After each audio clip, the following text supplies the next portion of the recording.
Dante wrote, "The path to paradise begins in hell." Join Deacon Prendergast and David Fortin as they discuss the tools men need to build the domestic church and the spiritual weapons to defend it. This is Through the Fire. Hello, Deacon. How's it going, buddy? Good, man. Welcome again, friends, to another episode of Through the Fire. He's Deacon Prendergast. I'm David Fortin, Hey. and we are continuing our conversation about the Beatitudes. Deacon, what are we talking about this week? So let's back up a second. Let's just back up a second. Let's put things into a little bit of context. So Jesus is giving the Sermon on the Mount or the Sermon on the Plain, depending upon the gospel that you read it through. But we're talking about all the Beatitudes. And, there have been theologians along the years who have said that, the Ten Commandments, the commandments are kind of a list of no. Don't do this, don't do that, don't do that. It's things that you should not be doing. You're commanded not to do these things.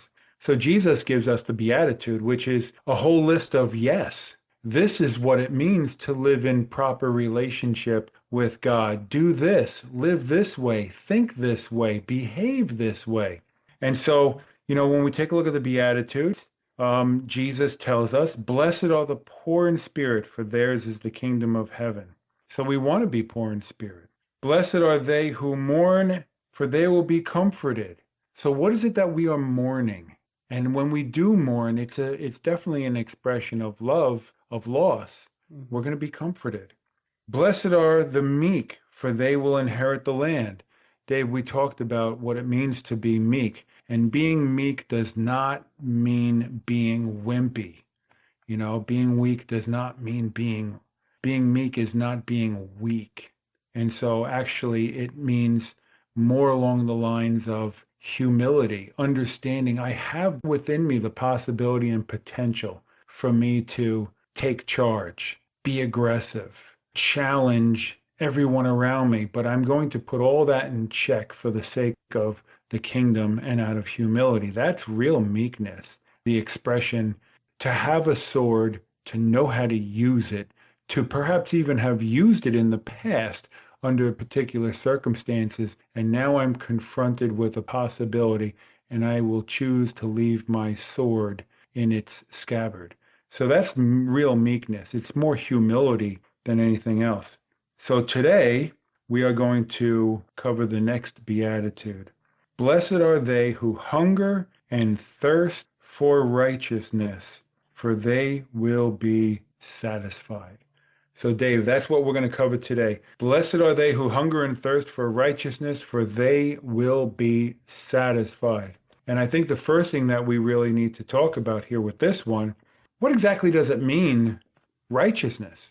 What do you think, Dave? What would you say that when the world thinks of righteousness, what are they hanging their hat on? My question to you would be, is righteousness and holiness interchangeable?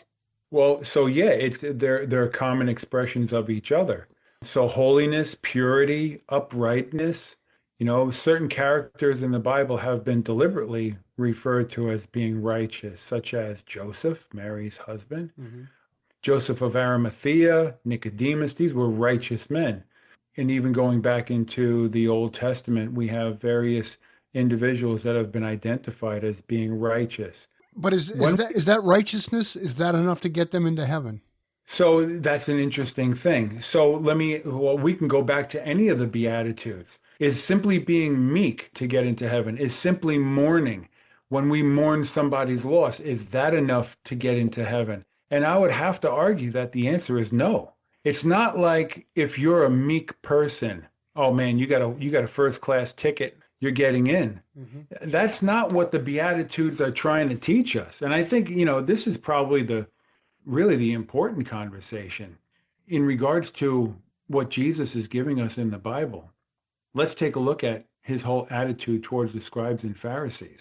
Right. They followed the law. Jesus would complain. You're washing the outside of the pot, but the inside remains defiled. The scribes and Pharisees, they knew the law. They knew it backwards, forwards. They would make sure that people saw them following the law. And Jesus commented about that also, you scribes and Pharisees, you sit in places of honor in the temple and you pray on the street corners so that people can see you, and you walk through the marketplace and you're receiving all of the praise and all of the accolades of the office, but you're still a brood of vipers. And how many people do we know like that? I mean, it's a show. Even people in our own church. God bless all of the Christians in the world of all denominations. But it's troubling when you have somebody who goes to church every Sunday. Meanwhile, for a fact, it just appears as though all they're doing is punching their ticket. Oh, I went to church. I'm a good person. Well, wait a second. There's so much more to it than just simply getting your ticket punched. Oh, I went to church. Really? Okay. Well, what about the other 6 days of the week? So the Beatitudes are a whole lot more about, are you going to incorporate this into how you think, how you behave, how you live? So basically what you're saying is that the Beatitudes are a roadmap to the commandments, the three major commandments. So, well, yeah, love God, love others. Sure, absolutely. They are a roadmap to that. But, remember, Dave, we spent a little bit of time, we probably should revisit this. We spent a little bit of time talking about developing a rule of life. Yeah. Living the Beatitudes is exactly that. This is part of the rule of life. This is part of, I'll share this with the audience. So one of the things that I personally struggle with is, I do my best to study the teachings of St. Ignatius of Loyola, and I do my best to try to recognize proper discernment. And so one of the things that St. Ignatius teaches about is this idea of consolation and desolation, right? Consolation, all that is good comes from God. Desolation, all that is evil and bad comes from the devil.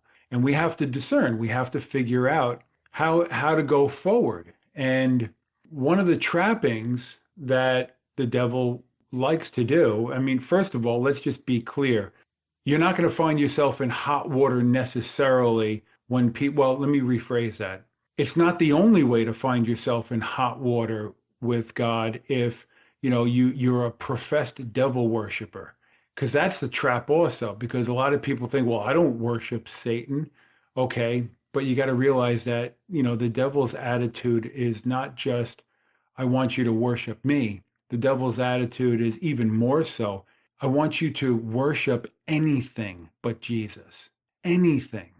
Worship your work, right? Worship your children. Worship your spouse. Anything. And see, this is where it becomes difficult to recognize, because the devil will take something that is an absolute desolation and put a thin layer of consolation around it and present it to you. And so you see something like, for example, let's say if there's a promotion opportunity in your life. And I'm not saying that promotions are always a bad thing, but it's an easy one to use when we talk about this. There's a promotion opportunity in your life, but that promotion opportunity is going to draw you away from your family. But you're going to be making lots and lots of money, but you're not going to be able to spend any time with your kids and your wife, and you're going to be creating an environment where basically your kids are growing up in a single parent home. Is that a consolation? But you're making a lot of money, or is that a desolation with a thin layer of consolation over it? It really is a tough thing to figure out. And so in my own life, I've had to deal with this. I've had to deal with this multiple times. Multiple times, I had an opportunity a very, very long time ago. I had an opportunity when I was a police officer to change agencies. I could have changed agencies, and I would have experienced probably like a $30,000 financial gain if I had gone forward with changing agencies. And I thought about it real hard. I mean, it was a tough one. And it came down to this one particular day where I had to make a decision. I had to make a decision between something that needed to happen with my kids or an appointment with this new agency. And I approached the person in charge and I asked him, I said, is there any way I can get out of this? Because I got this other thing going on. And the individual actually said to me, well, you're going to have to make a decision. I was like, wow, wow. So I decided not to go with that agency. I decided not to pursue the financial gain. But I got to tell you, in the short run, it may have been a very difficult, and there were people saying, you're nuts, you're crazy. Why didn't you do it? Things would have worked out. It would have been better. You'd be able to provide more, and on and on and on and on. But I got to tell you, looking back, making that decision not to chase after the shiny object the way that I did make that decision, it ended up making my life and my family's life so much better. It's important for us to remember, you walk through the graveyard, you are not going to read an epitaph on somebody's headstone that says, I should have spent more time at work. You're just not going to read that. You're not going to find that. No. And so it's important for us to make the right decisions. And sometimes those decisions, they're difficult. They don't seem like they're easy decisions. And so, Dave, we're trying to grow the show, and we're looking for opportunities. Radio stations have asked both of us to appear on air for different things.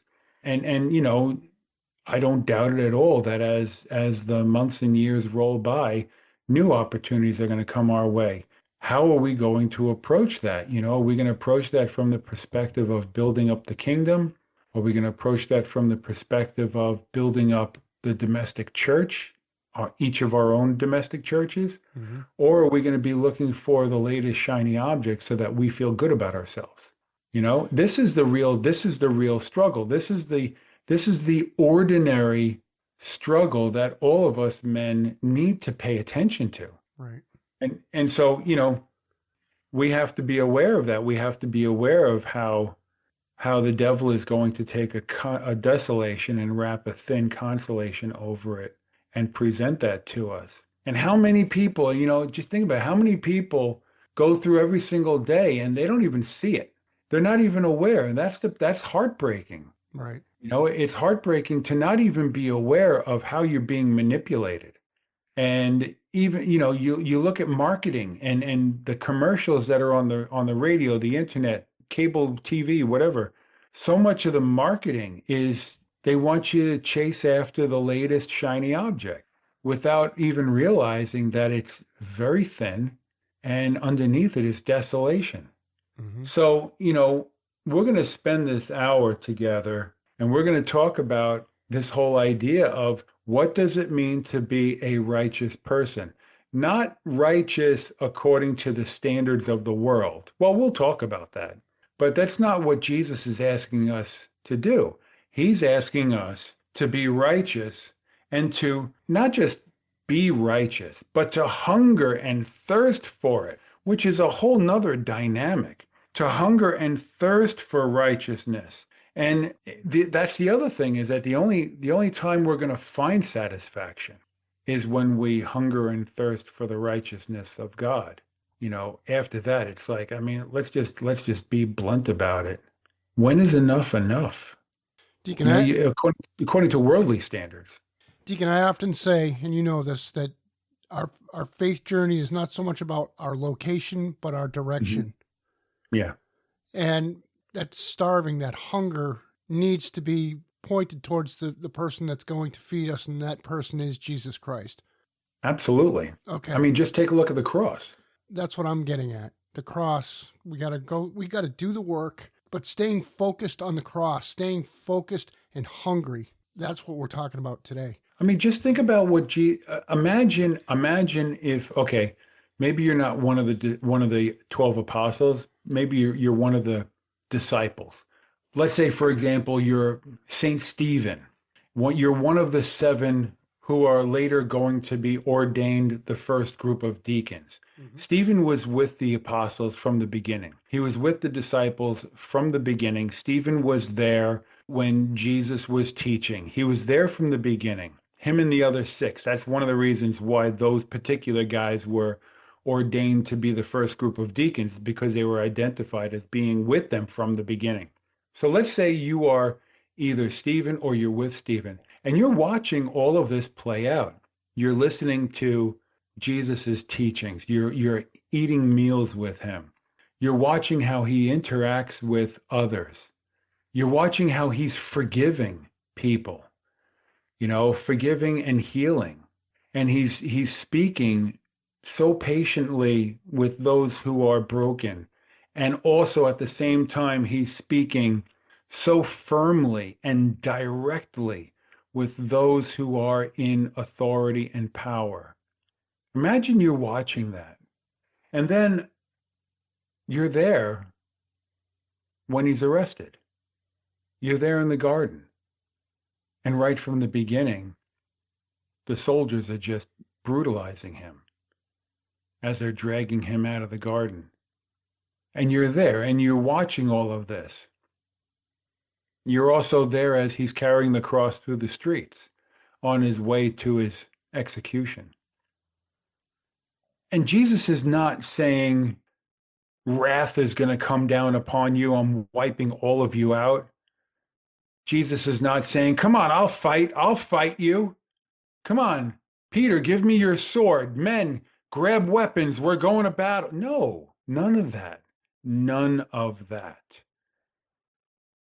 But yet, that's exactly the kind of attitude that we see in society. That's exactly the kind of behavior that gets glorified. I've been seeing, you see, everybody knows I'm involved with a motorcycle club.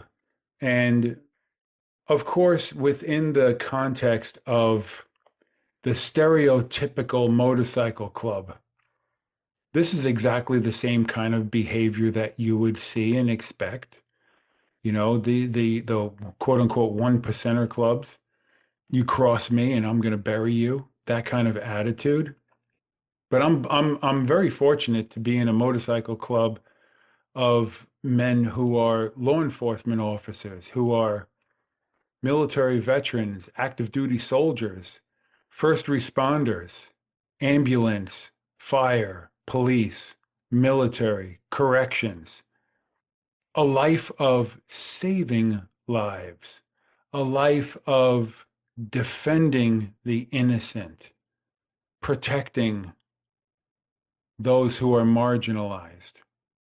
I mean, there's a lot of dignity that goes with that, a lot of dignity, a lot of recognition of virtue over vice.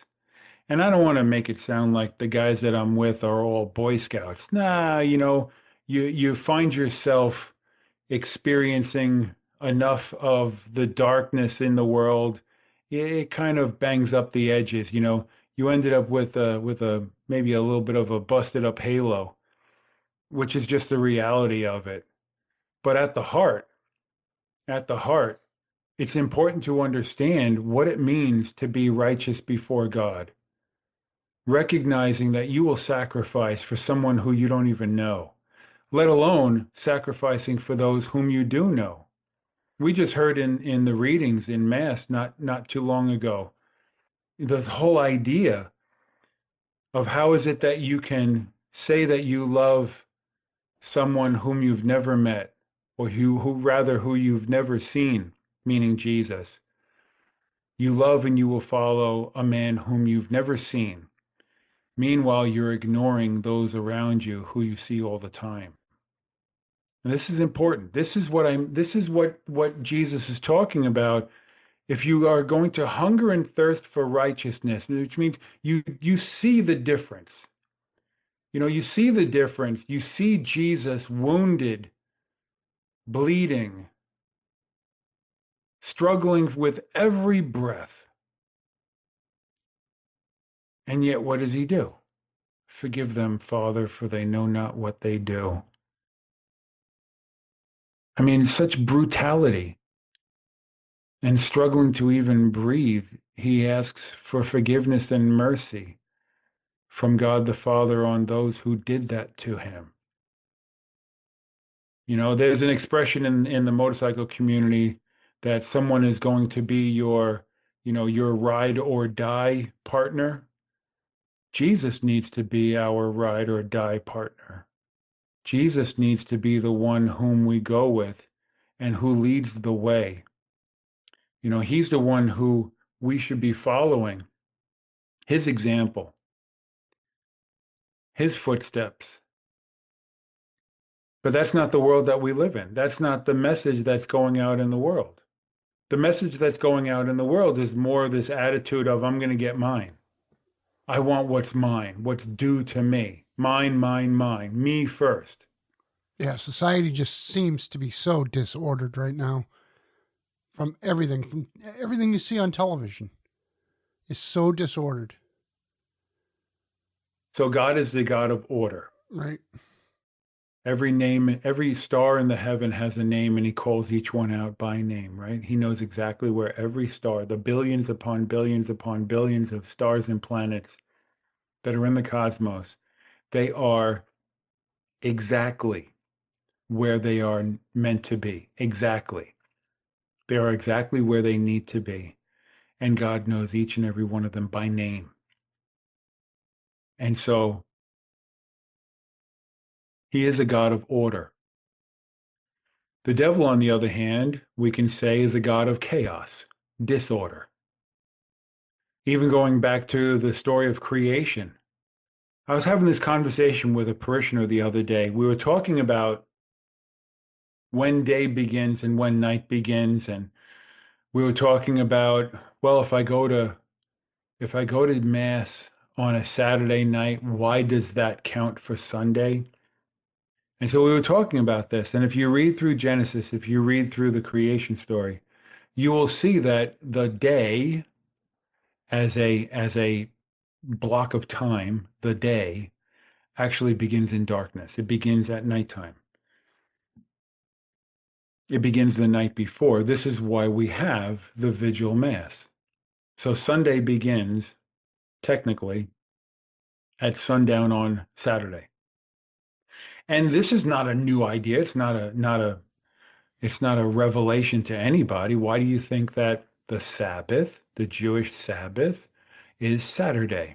Well, Friday sundown is when the Sabbath begins. And so for all of our Orthodox Jewish brothers and sisters, they try to make a straight dash to get home, to get settled in before sunset on Friday. And because they're recognizing the Sabbath. And so, that comes from the creation story where you have the block of time begins in darkness and then it ends the next sunset.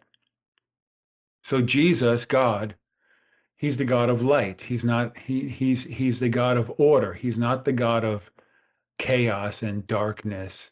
He's the God of light. And Jesus told us what has been spoken in secret will be shouted from the housetops. And he calls us as we are to be a light to the world, and the light is meant to be put on a lampstand and not to be hidden under a bushel basket in the darkness. All of these connections, all of these points of reference, all go back to those who are going to hunger and thirst for righteousness, which is something that we're all called to do. We should listen, we're all sinners and we're all tempted to commit sins. Think about that also. Think about the arguments for sin. Think of the arguments in favor of sin. Okay, think back to when we were teenagers. Well, it was exciting. It was fun to do the things that we were not allowed to do. It was exciting and it was fun to break the rules. Okay, so that sinful temptation, it draws on to the passions of the flesh. It draws on to the passions of the body. Because let's be honest with each other. That's what we were feeding back then. Sadly, there are many that are still doing that. But if we want to, if we're going to give a pass at all, let's give a pass to when, as my wife likes to say, when we were young and dumb. When we didn't know any better and we were just trying to figure it all out and we were experimenting. We didn't know. Young and dumb?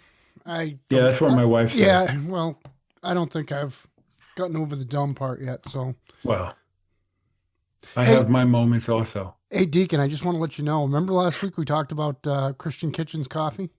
Yes. Coming up on my podcast, I'm going to be interviewing the president of that company. Nice. Yep. Everybody's got to check out along the way. We're going to be the podcast talking along the about way. Catholic businesses in general, and how we can start them, how we can use the principles of Catholicism to be good business people. So this is actually a great segue. So when you talk to him about this particular topic of hungering and thirsting for righteousness, because I have to believe that as a business owner, where you got overhead, you got payroll, you've got all kinds of legal elements that need to be dealt with. It's tough. There's such a temptation to, do what's expedient. Yeah. As opposed to doing what's right. Well, I think that's part of being Catholic, is we don't take those shortcuts. We don't take the easy way out.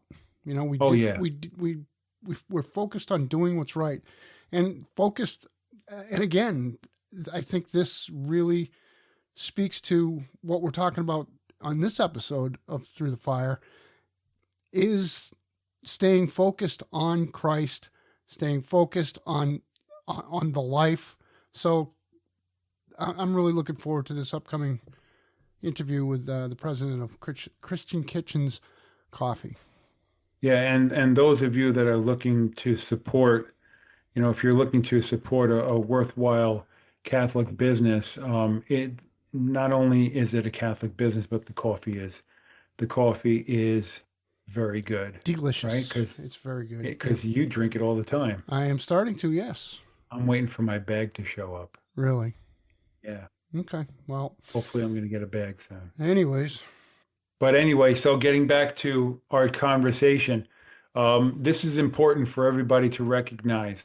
There is a big difference between simply being good or nice compared to being righteous and hungering and thirsting for that righteousness according to God's definition.